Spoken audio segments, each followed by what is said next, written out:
Hello everyone. इस video में हम एक कंसल्टेंट की वैकेंसी की बात करेंगे और आरजीएस के जो रूल्स हैं उसकी भी बात करेंगे।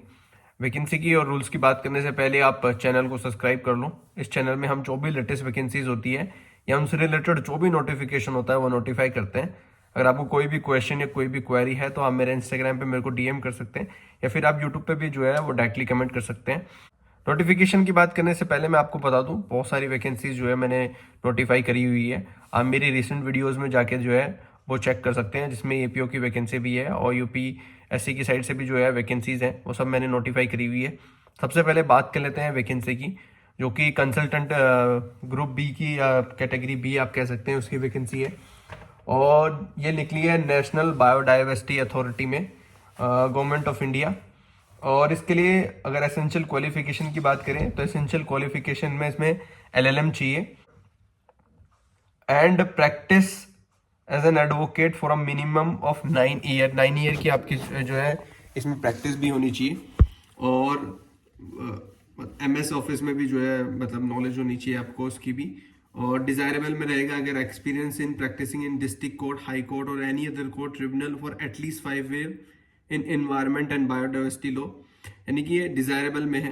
Knowledge and understanding of legal issue in biological diversity act 2023, good analytical and legal research capabilities, good written and spoken knowledge of English and Hindi दोनों। और एज लिमिट जो है इन्होंने 45 कही है, जो भी लास्ट डेट की है उसमें। और जो इंटरव्यू बेस्ड होगा, कोई एग्जाम नहीं है इसमें आपका।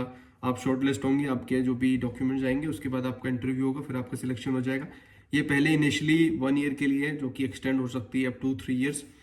और जो इसमें वो रहेगा मतलब पेमेंट रहेगी वो 80,000 पर मंथ रहेगी। एंड बाकी इसमें अप्लाई करने के लिए जो है आपको अपने डॉक्यूमेंट जो है इनके एड्रेस पे सेंड करने हैं। इनका एड्रेस है administrative office, national biodiversity authority, 5th floor, TICEL bio park, CASIR road, Taramani, Chennai 600113 by post only, and cover must contain application for the position of consultant slash मतलब bracket legal. The candidate shall submit the duly filled in application from along with all document and supports of date of birth, qualification, experience. Incomplete होगा तो आपका जो है वो directly reject हो जाएगा। और लास्ट डेट इसकी अप्लाई करने की वो 2/1/26 है, 2 जनवरी 26 में तक जो है आप इसके लिए अप्लाई कर सकते हैं। बाकी बात कर लेते हैं आरजीएस के रूल्स की। सबको पता ही है, उन्होंने अपना रिजल्ट जो है वो आउट कर दिया था अभी ऑलमोस्ट मेरे ख्याल से 7-8 दिन पहले। और जो अनरिजर्व्ड कैटेगरी की कट ऑफ है वो 190 है, अनरिजर्व्ड विडो की है 155, एक्स सर्विसमैन 131, एससी की 146 और स्केड्यूल ट्राइब की 147। और जो बाकी है वो 182, ईडब्ल्यूएस की जो है वो 182 है और बैकवर्ड क्लासेस की 142 और बाकी की जो डिफरेंट वैकेंसी है। देखो इस टाइम जो है वो 44 वैकेंसी थी। और राजस्थान जो है वो हर साल वैकेंसी जो है कंडक्ट कराता है, यानी कि हर साल एग्ज़ाम उनका होता है। और इस साल भी जो है गर्मियों के आसपास जो है हमको देखने को मिलेगा कि इनकी साइड से जो है वो नोटिफिकेशन आ जाएगा। अगर आप राजस्थान के लिए प्रिपेयर कर रहे हैं तो आपको अपने मेंस के नोट्स जो है वो बनाने स्टार्ट कर दीजिए, नहीं क्योंकि मेंस में बहुत कम टाइम देते हैं प्री के बाद। तो अगर आप अभी से आप जो है अपने नोट्स बनाना स्टार्ट कर लेंगे तो आपको जो है वो बहुत फ़ायदा देगा जब आपको मेंस लिखने के लिए आएगा।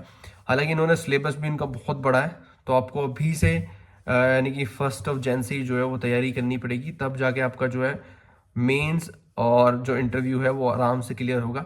अगर अगर आप जो है वो प्री पे फोकस करेंगे और सिर्फ प्री का जो है मतलब सिलेबस की कह लीजिए या फिर आप जो है उसकी प्रैक्टिस पेपर कह लीजिए, अगर वो प्री के ही फोकस करेंगे तो आप मेंस में जो है अच्छा स्कोर नहीं कर पाएंगे और आपका सिलेक्शन जो है वो नहीं होगा। इसलिए मैं कहता हूँ कि आपको प्री की बजाय जो है मेंस पे ज़्यादा फोकस करना चाहिए। आपके नोट्स जो है पहले से बने होने चाहिए, एग्जाम आने से 2-3 महीने पहले जो है आपके नोट्स रेडी होने चाहिए।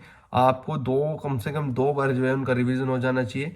और जब आपका एग्जाम आए तो आपको ज़्यादा स्ट्रेस लेने की ज़रूरत ना हो, जो मेन पोर्शन है, जो ट्रेंडिंग चीज़ें हैं, आप उन पे फोकस कर सकें। बहुत जल्द जो है इनके रूल भी अमेंड होंगे, 100% जो है वो 3 ईयर रूल जो है वो इम्प्लीमेंट होगा। बहुत जल्द जो रूल्स अमेंड होने के लिए गवर्नर के पास जाएंगे और वो गवर्नर जो है उस पर डेफिनेटली विदाउट एनी डाउट जो है वो साइन कर देगा और रूल अमेंड हो जाएंगे।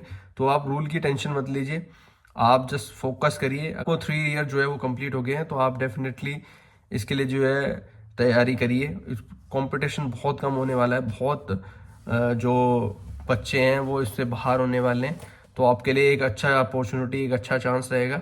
तो आप इसके लिए जो है डेफिनेटली प्रिपेयर करें। बाकी अगर आपको कोई भी डाउट या कोई भी क्वेरी है तो आप मेरे इंस्टाग्राम पे मेरे को डीएम कर सकते हैं। मेरे को जितनी भी नॉलेज है, जो भी मेरे पास रिसोर्सेस है, जिस भी तरीके से मैं गाइड कर सकता हूँ, मैं आपको डेफिनेटली जो है वो गाइड करूँगा। बाकी आप चैनल को सब्सक्राइब रखो, देखो सब्सक्राइब करना बिल्कुल फ्री है। सब्सक्राइब करने से होगा आपको जो है टाइमली नोटिफिकेशन मिल जाएंगे, आप टाइमली जो है वो फॉर्म फिल कर सकते हैं। और चैनल को जो है वो ज़रूर सब्सक्राइब करो, बाकी बेल आइकन भी जो है वो दबा के रखो।